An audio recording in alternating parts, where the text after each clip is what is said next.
Good morning, students. Today we are going to start chapter number 2 of economics. People as resource. Resource means in Hindi संसाधन. Overview. As you know, overview means what we are going to read in this chapter. The chapter People as Resource is an effort to explain population as an asset for the economy rather than a liability. ये जो chapter है people as resource यानी इंसान बतौर resource के या फिर संसाधन जैसे काम आता है एक इंसान, वो ये एक्सप्लेन करता है। इस चैप्टर के अंदर आपको ये बताया जाएगा कि किस तरीके से एक इंसान जो है पूंजी है, असेट है। असेट मीन्स एक तरीके से वेल्थ है, ठीक है, ना कि लायबिलिटी। जिम्मेदारी नहीं है, कोई बोझ नहीं है इंसान, बल्कि क्या है, एक एसेट है, पूंजी है। Population becomes human capital. हम जनसंख्या को इंसान पूंजी के अंदर यानी ह्यूमन कैपिटल, मतलब हम अपनी जो जनसंख्या है चाहें तो उसको किस में बदल सकते हैं, पूंजी में बदल सकते हैं। मतलब सबसे बड़ा रिसोर्स ही ह्यूमन रिसोर्स है, क्योंकि एक इंसान चाहे तो अपने दिमाग से बाकी सारे रिसोर्सेस को क्या कर सकता है, बहुत अच्छे से काम में ले सकता है, ठीक है।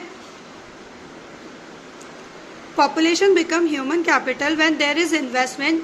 देखिए, हम जनसंख्या को ह्यूमन कैपिटल में तब बदल सकते हैं जब हम ह्यूमन के ऊपर इन्वेस्टमेंट करें, मतलब कि एक इंसान के ऊपर खर्चा करें, इन्वेस्टमेंट करें, जिससे कि उसकी एजुकेशन बढ़ सके, उसकी ट्रेनिंग करवाएं, उसको अच्छी से अच्छी मेडिकल केयर दें ताकि वो हेल्दी रहे।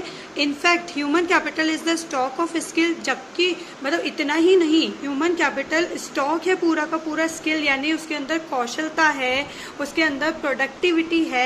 एक इंसान जो है प्रोडक्टिव नॉलेज रखता है अपने अंदर, तो ह्यूमन तो सबसे बड़ा रिसोर्स है। People as resource is a way of referring to a country's working people in terms of their existing productive skill and ability.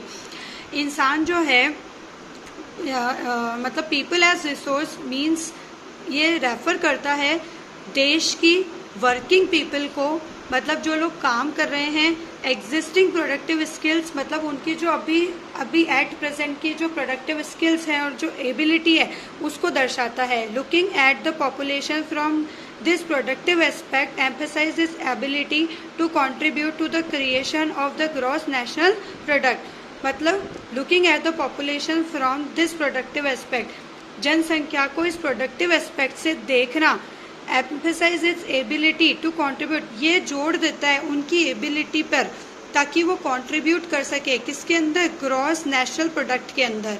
मैं फिर से बात करती हूँ कि क्या कहना चाह रहा है, इंसान जो है वो एक तरीके से बोझ नहीं है, एक तरीके से जिम्मेदारी नहीं है, बल्कि क्या है, पूंजी है देश की, यानी ये देश के लिए बहुत कुछ कर सकते हैं। ये एक ऐसा रिसोर्स है जो बाकी सारे रिसोर्सेज को अपने दिमाग से काम में ले सकता है। और इतना ही नहीं, इसके पास, ह्यूमन के पास क्या है, अपनी खुद की स्किल्स होती है। अगर हम उस पर थोड़ा भी इन्वेस्टमेंट करें, हम उस पर थोड़ा भी खर्चा करें, जैसे कि हम उसको पढ़ाएं लिखाएं किसी भी इंसान को, ठीक है, उसको ट्रेन करें किसी भी चीज़ के अंदर, या उसको कुछ ऐसा सिखा दे कि जिससे कि वो अपनी जीविका चला सकता है, तो वो क्या कर सकता है, अपने देश की उन्नति के भी काम आ सकता है, अपनी देश की ग्रॉस नेशनल प्रोडक्ट के अंदर अपना कॉन्ट्रीब्यूशन दे सकता है। सबसे पहले GNP मतलब क्या होता है, ग्रॉस नेशनल प्रोडक्शन क्या होता है, तो अभी के लिए आप ये समझिए कि देश की इनकम को ग्रॉस नेशनल प्रोडक्ट कहा जाता है, या फिर ग्रॉस नेशनल इनकम भी कह सकते हैं। Like other resources, population also is a resource. जैसे कि दूसरे रिसोर्सेज होते हैं, दूसरे संसाधन होते हैं, उसी तरीके से जनसंख्या भी एक तरीके से ह्यूमन रिसोर्स है। This is the positive side of a large population. ये एक बहुत ही पॉजिटिव साइड है जहाँ कहीं भी ज़्यादा पॉपुलेशन होती है वहाँ की, जबकि हम इसको ओवरलुक कर जाते हैं, हम इसको अवॉइड कर जाते हैं या नेग्लेक्ट कर जाते हैं, और हम बल्कि इसको एक प्रॉब्लम मान बैठे हैं, क्योंकि हमेशा हमें ज़्यादा जनसंख्या की या फिर आप यूँ कह सकते हैं कि बढ़ती जनसंख्या एक प्रॉब्लम ही लगती है, क्योंकि हम हमेशा नेगेटिव साइड ही देखते हैं। हम हमेशा ये देखते हैं कि ज़्यादा जनसंख्या को ज़्यादा फूड देना पड़ेगा, एजुकेशन देनी पड़ेगी, हेल्थ केयर फैसिलिटी देनी पड़ेगी। when the existing human resource is further developed, लेकिन हम ये भूल जाते हैं कि अगर हम हमारे ह्यूमन रिसोर्स को फर्दर डेवलप करें, उनको अच्छी एजुकेशन देंगे, अच्छी हेल्थ देंगे, तो we call it human capital formation. तो हम इसे ह्यूमन कैपिटल फॉर्मेशन भी कह सकते हैं। That aids to the productive power of the country, जो कि आगे चलकर कंट्री के ही प्रोडक्टिव पावर का एक हिस्सा बनेगी, just like physical capital formation. और बिल्कुल वैसे ही जैसे कि फिजिकल कैपिटल फॉर्मेशन होता है वैसे ही investment in human capital through education, training और medical care yields a result just like investment in physical capital. देखिए, जिस तरीके से आज आप किसी ह्यूमन के ऊपर इन्वेस्टमेंट करेंगे और आगे चलकर वो आपको फायदा देगा, बिल्कुल वैसे ही जैसे कि आज आप किसी चीज में फिजिकल कैपिटल को इन्वेस्ट करते हैं। जैसे मान लीजिए आज आपने एक जमीन खरीदी, वो क्या कहलाती है, खर्चा कहलाती है या इन्वेस्टमेंट कहलाती है? एक होता है एक्सपेंडिचर की खर्चा हो गया, जैसे आज कुछ खर्च किया, खाया पिया, खत्म हो गया, ठीक है। लेकिन एक होता है इन्वेस्टमेंट। इन्वेस्टमेंट और एक्सपेंस में क्या फ़र्क है? इन्वेस्टमेंट और एक्सपेंस में ये फ़र्क है कि जो इन्वेस्टमेंट होता है वो आगे चलकर हमको क्या देता है, कोई लाभ पहुंचाता है, ठीक है। जबकि खर्चा जो होता है उसका जो इफेक्ट है वो शॉर्ट टर्म के लिए होता है, ठीक है, वो आगे चलकर हमें कोई मुनाफा नहीं देता है। लेकिन जिसका लॉन्ग टर्म या लॉन्ग ड्यूरेशन फायदा हमें मिले वो इन्वेस्टमेंट कहलाता है, ठीक है। उसी तरीके से आज अगर हम अपने बच्चों को या हम किसी भी ह्यूमन को पढ़ाते हैं, उसको ट्रेन करते हैं, उसको फैसिलिटी देते हैं, मेडिकल फैसिलिटी, तो आगे चल के वो देश की तरक्की के लिए काम आता है। बिल्कुल वैसे ही जैसे कि आज अगर आप कोई फिजिकल कैपिटल खर्च करते हैं, इन्वेस्ट करते हैं, जैसे मान लीजिए आज आपने एक ज़मीन खरीदी, तो आगे चलकर उसके जब वैल्यू बढ़ जाएगी, तो जब आप उसको बेचेंगे तो आपको एक अच्छा खासा अमाउंट मिलेगा, ठीक है। और अगर आप उसको नहीं भी बेचते तो वो आपकी एसेट में काउंट होगी, आपकी संपत्ति को बढ़ाएगी। समझ में आ रहा है? This can be seen directly in the form of higher incomes earned because of higher productivity of the more educated or the better trained person। आप इसको इस तरीके से देख सकते हैं कि आप डायरेक्टली ये कह सकते हैं कि ये आपकी हायर इनकम्स को जन्म देगा या फिर अर्न करवाएगा। किस तरीके से? क्योंकि हायर प्रोडक्टिविटी वो इंसान आपको देंगे, क्योंकि वो एजुकेटेड है और वो वेल ट्रेंड है अपने काम में, as well as the higher productivity of healthier people. और अगर एक इंसान को आप बेटर मेडिकल फैसिलिटी देंगे तो ये प्रोडक्टिविटी बढ़ाएगा हेल्थियर पीपल की। India's green revolution is a dramatic example of how the input of greater knowledge in the form of improved production technologies can rapidly increase the productivity of scarce land resource। और इसका एक बहुत अच्छा और best example आप green revolution को देख सकते हैं। ये बहुत ही अच्छा एग्जाम्पल है इस चीज़ का कि किस तरीके से how the input of greater knowledge, कि किस तरीके से हम अगर ग्रेटर नॉलेज के इनपुट्स दें, डालें, तो क्या होता है, और अच्छी इम्प्रूव्ड टेक्नोलॉजी का अगर हम यूज़ करें तो प्रोडक्टिविटी कैसे बढ़ जाती है कम लैंड पर भी, मतलब कम लैंड होने पर भी या स्कैरसिटी ऑफ लैंड होने पर भी किस तरीके से हम अपनी प्रोडक्टिविटी बढ़ा सकते हैं। उसका एक बेस्ट एग्जांपल है ग्रीन रिवोल्यूशन, जिसके अंदर हमने HYV सीड्स यानी कि जो कि ज़्यादा प्रोडक्टिव सीड्स हैं उनको यूज़ लेकर के, यानी हमने क्या किया, इन्वेस्टमेंट किया, किस पे किया, टेक्नोलॉजी पे किया, नई चीज़ों पर किया, तो उससे क्या हुआ, हमारे को प्रोडक्टिविटी अच्छी मिली। India's IT revolution is a striking instance of how the importance of human capital has come to acquire a higher position than that of material, plant and machinery। और इंडिया के IT रिवोल्यूशन ने भी एक बहुत ही अच्छा intense provide किया है कि किस तरीके से human capital has come to acquire a higher position, की किस तरीके से ह्यूमन कैपिटल मटेरियलिस्टिक मशीनरी या प्लांट को के भी ऊपर माना जाता है, यानी सबसे इम्पोर्टेंट माना जाता है। आ जाइए इधर, क्या कॉन्वर्सेशन चल रही है उसके बारे में पढ़ते हैं। What is human resource, is it like land और लेबर। ह्यूमन रिसोर्स क्या होता है, क्या ये लैंड और लेबर की तरह होता है, it is more than that, या फिर उससे ज्यादा होता है, या फिर इससे ज्यादा कुछ है। What is human capital, is it like रूपी, पैसा और डॉलर। क्या ह्यूमन कैपिटल रूपी, पैसा या डॉलर की जैसा है या फिर उससे भी ज्यादा है, ठीक है। पीपल एज रिसोर्स, कैसे होते हैं पीपल एज रिसोर्स। देखिए इधर एक एजुकेटेड एक इंसान जो पहले पढ़ा लिखा नहीं था, उसको पढ़ाया लिखाया तो वो क्या बन गया, डॉक्टर बन गया, ठीक है। तो आज एज ए ह्यूमन रिसोर्स वो क्या कर पा रहा है, ट्रीटमेंट दे पा रहा है किसी पेशेंट को, वो अपनी नॉलेज से, अपनी स्किल से किसी पेशेंट को ट्रीटमेंट दे करके ठीक कर रहा है। तो क्या ये ह्यूमन रिसोर्स हुआ कि नहीं हुआ? एक नॉर्मल सा इंसान क्या बन गया, डॉक्टर बन गया, क्योंकि उसके पास क्या है, एजुकेशन है, बेटर हेल्थ है, नॉलेज है, स्किल है, इसलिए अब वो क्या है, ट्रेंड है अपने काम में, और वो क्या कर रहा है, लोगों की हेल्प कर रहा है अपनी सर्विसेज को प्रोवाइड करके, और अपने देश को भी क्या बना रहा है, हेल्दी बना रहा है, अपने देश को क्या कर रहा है, पैसे वाला भी बना रहा है। कैसे? अपनी सर्विसेज प्रोवाइड करके, अपनी इनकम में से टैक्स दे करके, अपनी जीडीपी को बढ़ा करके। ठीक है, एक इंसान इधर देखिए टीचर बन गया, ठीक है, इधर एक इंसान है ये भी काम कर रहा है प्रिंटिंग का, इधर ये अपने स्किल से क्या बन गया, टेलरिंग का काम कर रहा है। ठीक है, तो कैसे ना कैसे सब अपनी जीविका चला रहे हैं, अपने आप को ट्रेंड करके किसी ना किसी चीज़ में।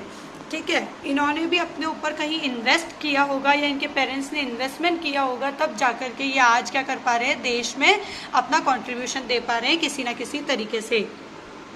तो अभी तक आप ये समझ गए कि मैं क्या समझाना चाह रही हूँ कि एक नॉर्मल जो पॉपुलेशन होती है, जो कि मान लीजिए एक बच्चा है, पैदा हुआ, छोटा सा था, अभी उसको कुछ भी नहीं आता, उसको नहीं पता कि कैसे खाना है, कैसे क्या करना है, कोई काम कैसे करना है, तो एक तरीके से वो क्या हो गया, बोझ हो गया, किस पे, उसकी फैमिली मेंबर्स पे, क्योंकि खिलाना भी उनको ही है, सुलाना भी उनको ही है, उठाना भी उनको ही है। ठीक है, अब थोड़ा वो बड़ा हुआ, उसको स्कूल में डाला उनके पेरेंट्स ने, तो अब वो उसको थोड़ा वो ABCD सीख गया, पढ़ाई कर ली, बड़ा हो गया, ठीक है, उसके पास कोई डिग्री आ गई, तो अब वो क्या है, केपेबल है, किस केपेबल है कि वो जॉब कर सकता है, बिजनेस कर सकता है, या फिर उसके पास कोई स्किल हमने उसको सिखा दी, तो उसके थ्रू वो क्या कर सकता है, अपनी लाइफ जी सकता है, और इतना ही नहीं, अपनी फैमिली को भी फीड कर सकता है। ठीक है, और साथ ही साथ टैक्स भी भरता है, देश के लिए भी उन्नति का काम कर रहा है, कैसे ना कैसे वो गुड्स और सर्विसेज जो है प्रोड्यूस कर रहा है, यानी अब वो प्रोडक्टिव है।